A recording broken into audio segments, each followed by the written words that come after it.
Hi, I'm Steve Bell, founder of LeanAgileNGO.org, Lean and Agile Thinking for NGOs and Nonprofits. Welcome to the introduction of the free Chalk Talk education and training video series designed specially for NGOs and nonprofits. I'm going to start by assuming you've already watched the 10-minute orientation, which explains why I'm producing this series and the long-term goals. If you haven't, then I encourage you to do this. It can be found at the link shown here. In this introduction, I'll explain why you might want to spend your valuable time learning Lean and Agile practice in the first place.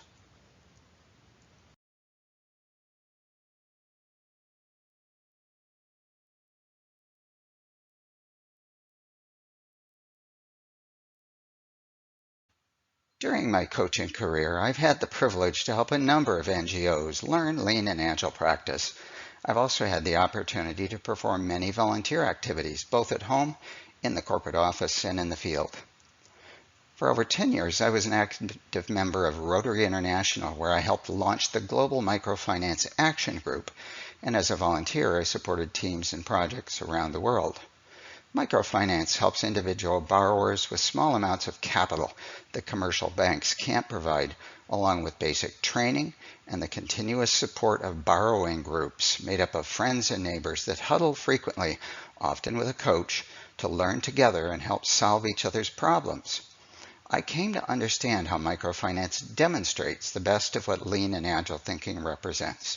These individual borrowers, on a global average of over 85% women, typically maintaining over 90% repayment rates, not only lead more productive and rewarding lives while providing for their families' health, education, and welfare, they form effective teams, learning to solve their problems while developing confidence, often becoming influencers and leaders in their communities.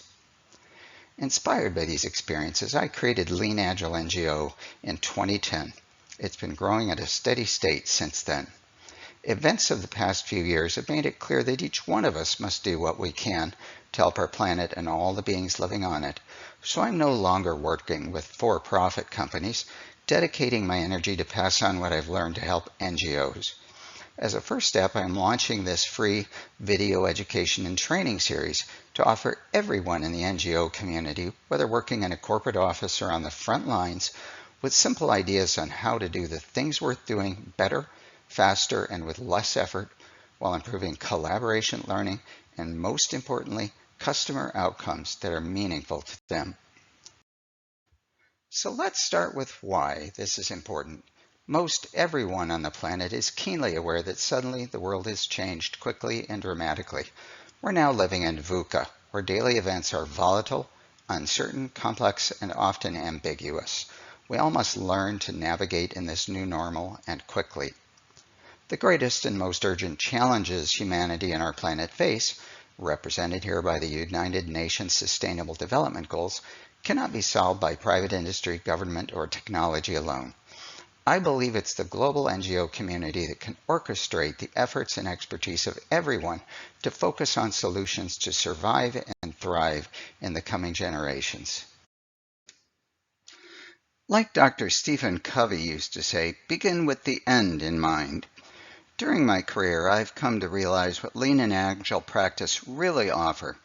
They're not about specific techniques or momentary improvements, but about developing people, learning and sharing what works and adapting to change, creating an adaptive, sustainable learning organization and culture. What this means for NGOs and nonprofits is summed up in the familiar old saying about capability development. Give a woman a fish, she'll eat for a day. Teach a woman to fish, she and her family will eat for a lifetime. I'll start by introducing the core concept of Lean and Agile, flow. Flow seems like an abstract idea at first, but please bear with me. I'll help you understand why this is important. Think about flow as a river, not resisting, flowing smoothly around obstructions. As the seasons and the rainfall come and go, flow adapts naturally. Each of us may find their flow in different ways, through sports, artistic activities, or meaningful time with their families. What Lean and Agile do is help individuals, teams, and organizations find their flow through delivering value to those they serve. Mihaly Csikszentmihalyi, a Hungarian psychologist who passed away just last year, spent his career defining and helping people find their flow. He's a wonderful writer and speaker, and here's how to find his TED Talks on creating flow in the learning tip you see below. Let's briefly explore the origins of flow in a work setting. Lean practice originated in manufacturing in the 1950s and first applied the notion of flow to value delivery, the flow of work, and the flow of information that supports it. Lean practice has been evolving ever since, moving beyond manufacturing into all industries. It's become quite popular in healthcare, for example, and you'll find several Lean healthcare related articles, case studies, and videos in the LeanAgileNGO website library. In the 1990s, Agile emerged in the software development world, continuing what Lean had started, emphasizing flow and quality through rapid innovation and development in conditions of uncertainty. Agile has continued to evolve beyond the world of technology development to generally address innovation, workflow, and problem management. I want to call attention to the popular Agile workflow methods known as Kanban and Scrum, since many of you may have heard of these or related terms like product owner, backlog, sprint, and pivot. Kanban is a simple tool that can help individuals and teams visualize and manage their daily work, handling the many demands on their time, skillfully dealing with overload, delays, and other problems, while collaborating with others to make informed prioritization and trade-off decisions. I've introduced a simple form of Kanban nearly every time I work with a new team, typically in a room full of people where everyone has a large sheet of paper, a pen, and a handful of colored sticky notes. It often leaves a lasting impact. In the training and exercise section, you'll find a Kanban session where I'll present basic training and facilitate an interactive exercise so individuals and teams can start using this tool independently and begin seeing immediate results. Scrum is a more elaborate workflow method that shares many characteristics of Kanban and is suited to managing projects, small ones as well as large ones involving many teams working together. I'll address Scrum in the problem-solving training and exercise session, and I'm planning on releasing much more on Scrum in the fall of 2023. Incidentally, the creator of Scrum, Jeff Sutherland, has been a friend of LeanAgileNGO since it began. He was also involved in microfinance, and the Grameen case study you'll see later was featured in his book, The Art of Doing Twice the Work in Half the Time. Now let's explore some basic Lean and Agile principles to understand how they can help you find your flow. First of all, value and quality are defined by the customer and delivery is requested or pulled by them, how and when they want it. Lean and Agile teams learn to focus first on quality, then speed, not the other way around. In the Fundamentals of Value Stream Flow session, you'll learn why that's important. Teams act in small, rapid iterations or sprints, giving them the ability to change or pivot quickly when needed. They learn to spot those things that get in the way of flow, what we call waste, eliminating them and preventing them from recurring. In doing so, they not only focus on quality of the outcomes they deliver to their customers, but in the quality of the processes that deliver them and how they adapt to changing conditions. They learn deeply, listening and engaging with their customers in solving problems and seizing opportunities. They're also informed by data and evidence, always seeking new ways to understand causality within each value stream, so they continuously experiment, innovate, improve, and learn. And they learn that clear, correct, complete flow of information is essential to sustainable workflow. Those organizations who deeply live these principles are more likely to be sustainable in the long term. Once you truly understand flow as an individual, a team, or an organization, it is no longer something you do. It becomes part of you, your behavior, and ultimately your culture. If you watched his YouTube I suggested earlier, then reflect on how Simon Sinek characterizes the spirit at Apple Corporation, for instance. We like to think about and visualize flow along value streams. Here's a simple picture of what that looks like. Agile emphasizes the first step, continuous innovation, product and service creation and development, while Lean emphasizes operational excellence in the delivery of those products and services. In a way of thinking, Agile is about doing new things, and Lean is about doing things well and in a sustainable way, continuously learning and adapting to changing conditions. The customer realizes the most value and the best experience when the value stream is a continuous feedback loop. The customer signals what they want, need, and when, and how they define quality, and the value stream teams engage in continuous experiments to solve problems and pursue new opportunities. Now, don't get me wrong, Lean is also concerned with doing new things, and Agile is concerned with doing things well. They can't really be separated. Lean and Agile are two sides of the same coin, and it's critical to understand how they work together. To bring this out of the realm of abstract principles and diagrams and into the real world, let's consider several large and very different global NGOs to help you understand the diversity and nature of value stream flow. Habitat for Humanity delivers homes to people. They manage the flow of materials, volunteers, funding, local labor, and community support. And they help homeowners with sustainable financing, which is a specific form of microfinance, by the way. Habitat for Humanity operates a variety of complex value streams in many different locations, with different supply chain challenges, building and safety code regulations, and funding issues. Habitat also operates over 900 Restore retail locations in the United States that accept donations of building materials that are reused in the local community. Doctors Without Borders responds to urgent, critical situations with doctors, nurses, and other volunteers, setting up field hospitals and clinics along with medical equipment and supplies, coordinating with governments and other first responders and NGOs in the field, often under extreme conditions.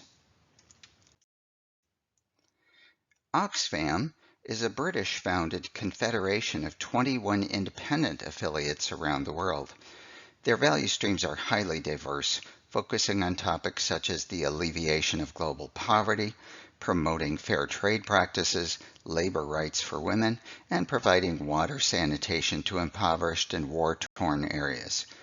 They also operate over 1,200 fair trade retail shops worldwide, and they're the largest retailer of secondhand books in Europe.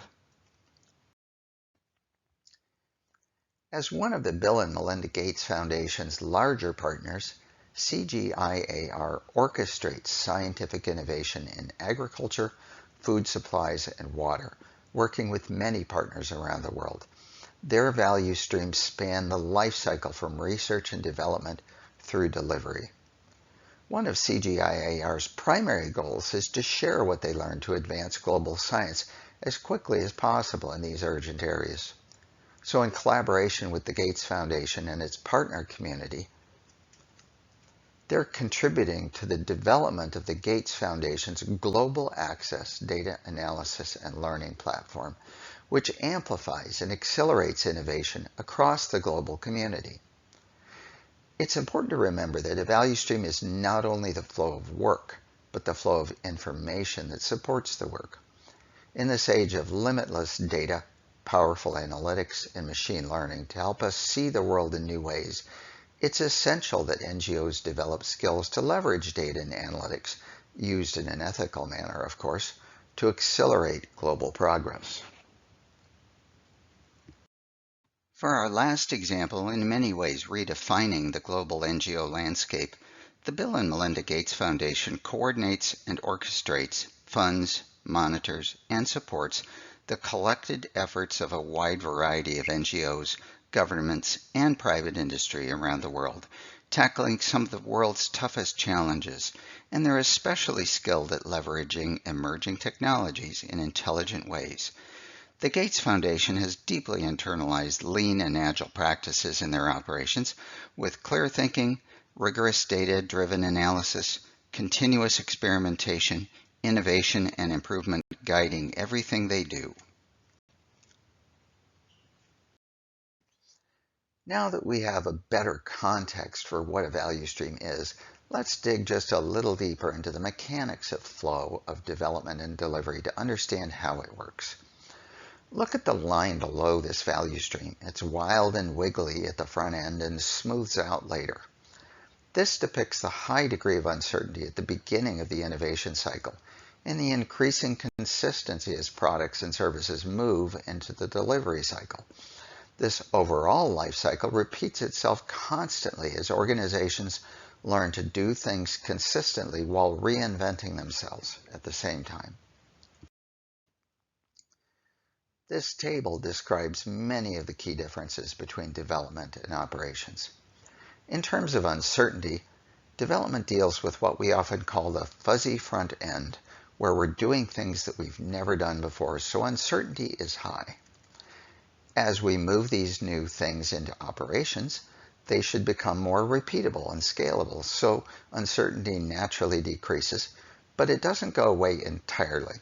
Things are constantly changing, and there's always room for innovation and improvement in operations. Before Agile practice emerged, because of the uncertainty, risk, and potential cost of doing new things, organizations usually tried to rigorously control the projects with traditional, often heavy-handed project management, planning, budgeting, governance, and executive oversight. In most cases, this did not end well, and it often led to late, over-budget, failed projects that didn't do what the customer wanted. This often led to an environment of mistrust and dysfunction. Why?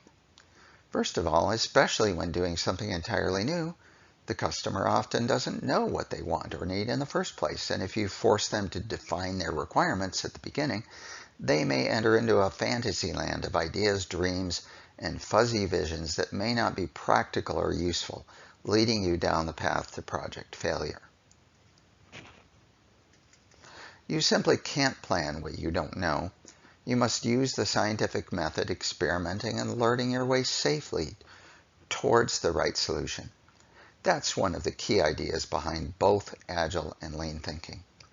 The image you see here, plan, do, check, act, is the basic pattern for the scientific method and the foundation for all problem-solving approaches you'll learn in future Chalk Talk sessions. We'll explore this further in the Fundamentals of Value Stream Flow session coming next, and I'll share a case study on this topic in that same Value Stream Flow session. Because the nature of development and operations are so different, some organizations create innovation teams separate from operations teams. These are often called skunk works, after Lockheed Martin's SR-71 Blackbird project. If you look carefully, you may see this little guy show himself during the first 10 minutes of the movie Top Gun: Maverick. While there may be legitimate arguments for creating separate innovation teams in special cases, for most organizations, you might as well build a brick wall between development and operations, and this does not lead to quality, speed, or agility. The continuous flow of development through operations creates a rapid sense and response feedback loop with the customer, requiring tight integration, collaboration, and synchronization. Often new ideas will be tested using experiments with a small number of active customers, validating the hypotheses that led to the new design while preparing for more general release. It's also a common practice for development team members to perform frontline support duties during initial release of a new product, service, or piece of software. not only to improve release quality and customer experience, but also to enhance feedback loops and identify opportunities to improve the process and the product for the next release. Since 2015 or so, the practice of DevOps emerged in the software industry, and I was very fortunate during my career to contribute to this body of knowledge and practice while building connections between Dev and Ops between the Agile and Lean communities. Along the way, we learned many valuable lessons. If you hear or read about DevOps, it's almost guaranteed that it will be in the context of software development and delivery. However, the principles of DevOps flow shown here apply in every situation and every industry, whether or not it requires the development and delivery of new technology, period. So I believe it's vitally important for NGOs and nonprofits to understand and apply these lessons learned, because they must learn to create flow and deliver real solutions in constantly changing conditions. Here's a summary of themes pointing towards the how of Lean and Agile practice. Feel free to pause if you want to read this carefully, but don't get too lost in the details. These are still just ideas, and we need to make it real so you can practice them. We'll be getting into the how of this in the next session on fundamentals. As we close the introduction, I'd like to share a story that may help you understand the dramatic impact these practices can have on an NGO. Just last week, I spoke with an old friend, a recently retired leader of the Lean community. He and a friend decided to introduce Lean thinking into their local community, and with the help of his Chamber of Commerce, they launched a series of workshops, 2 hours a week for 7 weeks, for small businesses, nonprofits, and local government agencies. A few weeks after the latest workshop series, one of the participants, a mental health clinic, shared their experience. After each workshop, this group of 3 staff members went back to the office, gathered all 15 employees in the lunchroom together, and applied what they learned that week. They chose to improve the patient intake process, which begins at the time they first get contacted by someone seeking mental health services, until they have their first meeting, not the first treatment, just the first meeting. The state expects them to have this first meeting within 14 days, and they were missing this target about 30% of the time. In just a few weeks following the last workshop session, and with no additional outside assistance, they streamlined the patient intake process so they could have the first meeting in 1 day. This turned out to be too fast, since many clients needed a little more time to arrange childcare or time off from work. So now they do it in 2 days, consistently. They achieved this with the same staff size and no new software. They just changed the way they thought about how they worked. To someone experiencing a mental health crisis, 1 day can make all the difference. As we were wrapping up the conversation, my friend said, and this is a quote, "These organizations just love that someone is interested in helping them become better." So let's put what we're really talking about into perspective, because most everyone working in an NGO or nonprofit environment is doing it because they want to, because they feel a strong sense of making a difference. And everyone wants and tries to do a good job every day, and they want to feel a sense of satisfaction for it. Most of us have probably heard the old saying, "Don't work harder, work smarter." While this feels very inspiring to say, and it's difficult to argue with, there are 2 very big problems with saying this, especially when it's senior leadership. First of all, most Lean and Agile coaches will agree that it's usually not the people that are the problem, it's a broken process. There are a number of common reasons why processes don't work, and there are apparently limitless ways that they can go wrong and resist correction. We'll explore these in the fundamentals session coming next. For now, it's important to understand that people get stuck in such processes, and they know it, but they're often unable to do anything about it. Every day, they try to get their work done the best they can under pressure. Some get cynical, some quit, or others just put their heads down and get through another day. You've probably been there yourself at one time in your life. Under such circumstances, to have someone urge you to just work smarter is insulting and demoralizing. And secondly, it's also completely useless to say this unless you can also show people how and provide them with the tools and support to get it done. The good news is that's exactly what happened at the mental health clinic I just told you about, and it's repeatable. For years, I've explored a similar idea with the Lean Agile NGO community, wondering how to create an approach to achieve this sort of result over a long distance at a large scale with little or no direct coaching interaction. Many veteran coaches felt it couldn't be done. Then the pandemic happened, and suddenly we all became more accustomed to remote work and Zoom calls, and we all saw the impact the Khan Academy has achieved with virtual education in the remotest of areas. This led me to design and launch this Chalk Talk series.